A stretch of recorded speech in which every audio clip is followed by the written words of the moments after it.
Lawrence Trent. Lawrence, tell us about the candidates Fabi all your life. Yeah, I don't really... this is a kind of surprise for me because I live in Hamburg and I was actually just doing some things around the corner and I thought I'd say hello to everybody. I've just taken my jacket off and sat in the studio like nothing ever changed. We love to have you here. We love to have you here. We are missing you. I miss this place as well. I miss it. How's it going? So yeah, well, obviously, candidates tournament has been the focus of my attention for many weeks and months, and our attention as a team. And how can I say it's going? Frustrating a bit so far, maybe. I guess you mainly refer to the Topalov game. One big opportunity missed. I don't need to go into details. I think that has been talked about enough. But no, we're still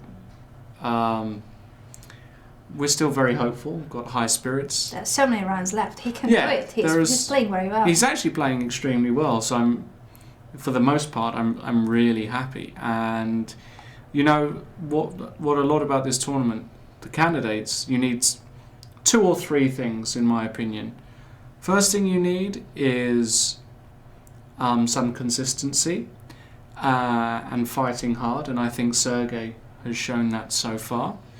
The second thing you need is very good nerves, and again Sergey especially has shown that in positions where he's been under pressure.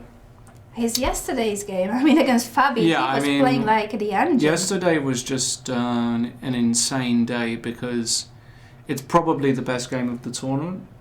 It's been an incredible game. Actually, probably the best game in terms of quality, because for Sergey to enter this variation and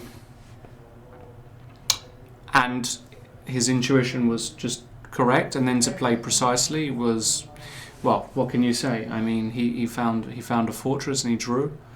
There's nothing we can really do about it. That's just the way it is. He's on fire. Yeah, I mean, he's defending worse positions. He's probably the best defender in the tournament of worse positions. But the big question is, how will he perform later on in the tournament? We're going to set up a new tournament that starts in a few minutes with all the same people enrolled. All right. So the tournament will begin in a few minutes. New tournament. This one's going to get the yeah, a new tournament. Nobody has to do anything. Just everybody will sign up. Yeah. Yeah. I guess everybody. It's gonna be automatic. You guys, you don't need to do anything. Just listen to Lawrence. So what are you gonna do?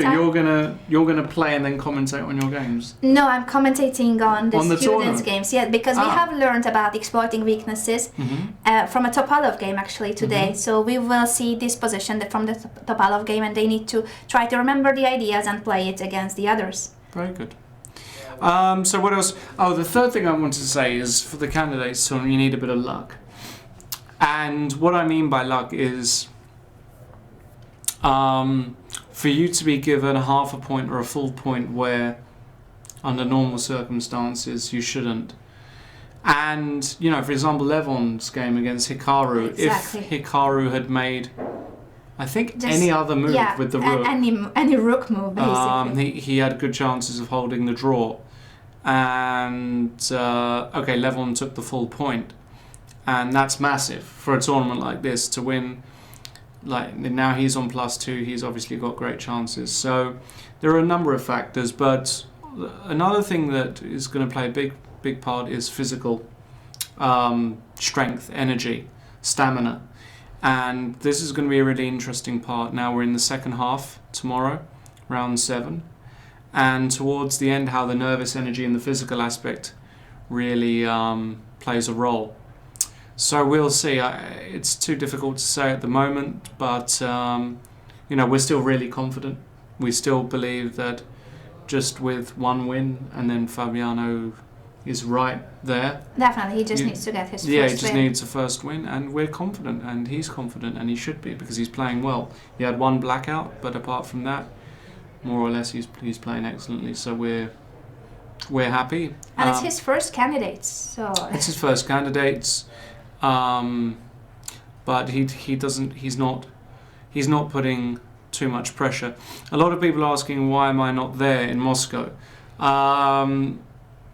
Big reason is actually because I had to find a new house and basically. You're still looking for the perfect flat. I've been to see a flat today, and that was a problem. Basically, I could come back homeless. So hopefully, if I organise that, I will be able to go out to Moscow towards the latter part of the tournament. So, but I'm supporting him every day. We speak before and after the games, of course. I'm coordinating with the organisers, everybody there. I'm just not there physically, so. Sure. But so that's it, really. Thank you for all the things that you have told us. And my last question would be, just because of you mentioned number 3 as the physical shape.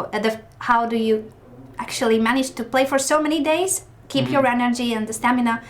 Did you make Fabi do some sports before the event? What kind of sports does he do? Yeah. Does he go to the gym? Yeah.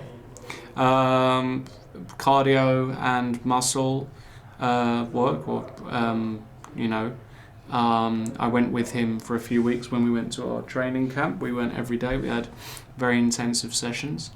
Is it something new in his career, or he already did sports before? No, he was doing some things, but we definitely increased it for the candidates, because I do believe that being physically fit is underrated, or at least not fully appreciated, or perhaps undervalued, especially in a long tournament. And if you do have that bit of extra stamina in the 6th or 7th hour, if there's a critical moment, it could make a big difference. So we put a lot of emphasis on that as well, of course. The chess, naturally, but the physical stuff is really important. Eating well, sleeping well.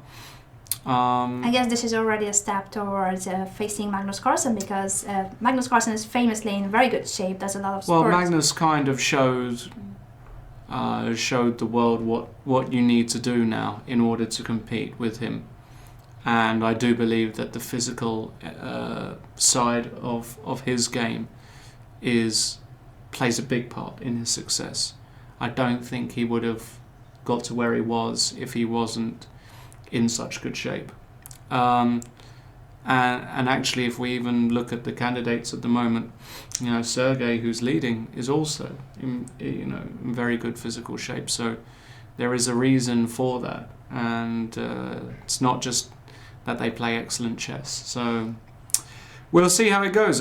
As I say, we're still confident, and anything can happen. And it's, if you look at, for example, 2013 candidates in London, where Levon and Magnus started amazingly. Exactly. But it's a long tournament, and it almost went wrong for both. Well, it did basically go wrong for both. And Vladimir Kramnik started with 7 draws. And then in the second half, he just won a game, and then suddenly it was Kramnik, right at the top, playing for the tournament. So it's a long tournament, anything can happen, and the nervous tension and the prize and everything, we'll see. But that's it. Thank you for the insights. Sure. It was great having you here. Always and nice I think we will start the thematic tournament now, but it's been a pleasure having you here, Lawrence. You should come more often. I will. Have fun in the tournament. Good luck for Fabi. I'll watch.